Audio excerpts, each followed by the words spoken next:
দেশের রাজনৈতিক প্রেক্ষাপটকে মোকাবেলা করার জন্য ঐক্যবদ্ধ হয়ে আমরা নির্বাচন করেছি। এই 11 দলীয় নির্বাচনী ঐক্যে এমন দলও আছে যারা রাষ্ট্র ব্যবস্থায় ইসলাম প্রতিষ্ঠায় আন্তরিক না, বা তাদের এই রাষ্ট্র ব্যবস্থা ইসলামী রাষ্ট্র প্রতিষ্ঠার দাবির সাথে যারা একমত না, এমন দল সহ একটা আপাত জুলাই বিপ্লবের অভিপ্রায়কে বাস্তবায়নের জন্য একটা ঐক্য তৈরি করা হয়েছে। তো সেই জায়গায় আকীদা, বিশ্বাস এবং যেই চিন্তার চিন্তার মত পার্থক্য সত্ত্বেও এখানে একটা ঐক্য তৈরি হয়েছে। বিশেষ করে আমাদের এই পাক ভারত উপমহাদেশে মাওলানা মওদুদী সাহেবের প্রতিষ্ঠিত জামাতে ইসলামী নামে যে সংগঠন রয়েছে, এই সংগঠনের সাথে আমাদের পূর্বসূরীদের আকাবির আসলাফদের যুগ থেকেই আমাদের যে আকীদাগত, চিন্তাগত যে মতপার্থক্য আছে, সেই মতপার্থক্য সম্পূর্ণ আপন জায়গায় একেবারে মতভেদ স্পষ্ট থাকার সত্ত্বেও চলমান রাজনৈতিক প্রেক্ষাপটকে মোকাবেলা করার জন্য বৃহত্তর চিন্তার ভিত্তিতে একটা ঐক্য তৈরি করা হয়েছে। এই ঐক্য কোনোভাবেই আকীদা এবং বিশ্বাসগত ঐক্য নয়।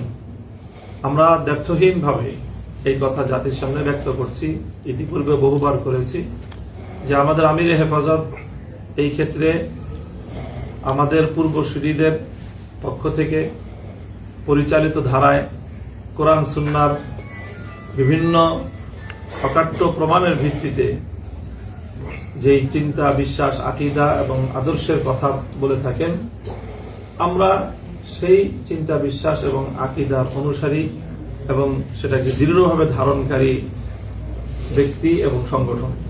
আমাদের বাংলাদেশ খেলাফত মজলিস সহ অন্যান্য যে সংগঠনগুলো হেফাজতে ইসলামের ভুক্ত আছি, আমরা এই সকল চিন্তার ক্ষেত্রে আমাদের পূর্বসূরীদের কোরআন সুন্নাহর ভিত্তিতে অবলম্বিত পথের দৃঢ় অনুসারী আমরা।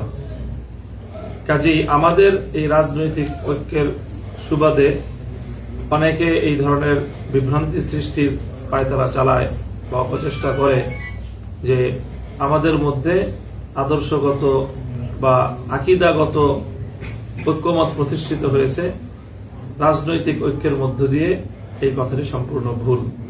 কাজে আমি বাংলাদেশের যারা মূলধারার হক্কানি আলেম ওলামাদের অনুসারী যারা আছেন, তাদের সকলের প্রতি আমি এই ব্যাপারে উদাত্ত আহ্বান রাখছি যে আপনারা এই ধরনের কোনো বিভ্রান্তির শিকার হবেন না। আকীদা এবং বিশ্বাস, চিন্তা এবং চেতনা তার আপন জায়গায় কোরআন সুন্নাহর ভিত্তিতে পূর্বসূরী আকাবিরদের দেখানো পথ অনুযায়ী আমরা আমাদের পথেই পরিচালিত হচ্ছি এবং সামনের দিনেও আমরা এই পথে দৃঢ় এবং অবিচল থাকবো ইনশাআল্লাহ।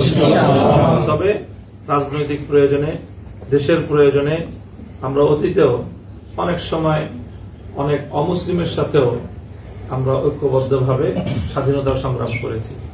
হিন্দু মুসলিম ঐক্যবদ্ধ হয়েও ব্রিটিশ বিরোধী আন্দোলনে আমাদের পূর্বসূরীগণ ভূমিকা রেখেছেন।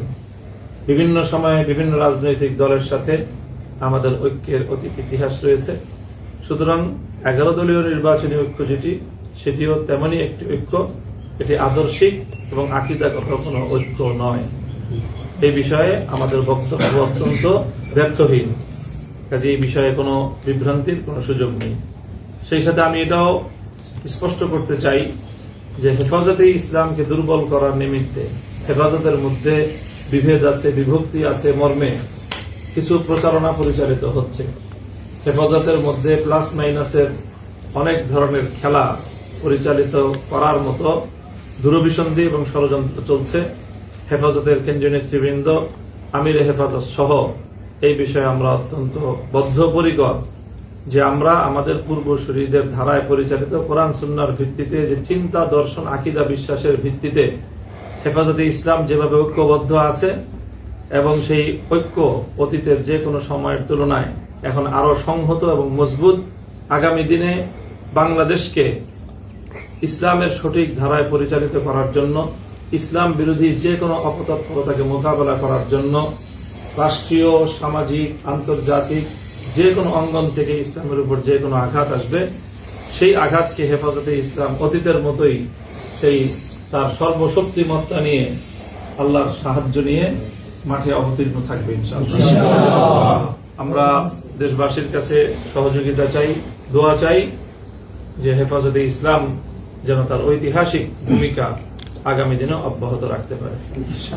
আল্লাহ পাক রব্বুল আলামিন আমাদের সকলকে তৌফিক দান করুন। একটা কোয়েশ্চেন ছিল,